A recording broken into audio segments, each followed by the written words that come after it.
ಗುರು ರಾಘವೇಂದ್ರ ಸ್ವಾಮಿಗಳ ಸನ್ನಿಧಾನ ಮಂತ್ರಾಲಯದಲ್ಲಿ ಗುರು ವೈಭವೋತ್ಸವದ ಸಂಭ್ರಮ ಮನೆ ಮಾಡಿದ್ದು ಉತ್ಸವದ 4ನೇ ದಿನವಾದ ಇವತ್ತು ರಾಯರ ಮಠದಲ್ಲಿ ಸಾಮೂಹಿಕ ಭಜನಾ ಕಾರ್ಯಕ್ರಮ ನಡೆಯಿತು.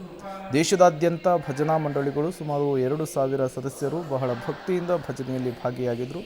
ಶ್ರೀ ಗುರು ಸಾರ್ವಭೌಮ ದಾಸ ಸಾಹಿತ್ಯ ಯೋಜನೆಯ ಆಶ್ರಯದಲ್ಲಿ ಮಠದ ಪ್ರಾಂಗಣದಲ್ಲಿ ಸಾಮೂಹಿಕ ಭಜನೆಯನ್ನು ಆಯೋಜಿಸಲಾಗಿತ್ತು.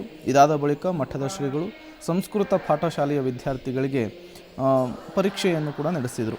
ಈ ವೇಳೆ ಶ್ರೀ ವ್ಯಾಸರಾಜ ಮಠದ ವಿದ್ಯಾ ವಿಜಯ ತೀರ್ಥ ಸ್ವಾಮೀಜಿಗಳು ಕೂಡ ಹಾಜರಿದ್ದರು.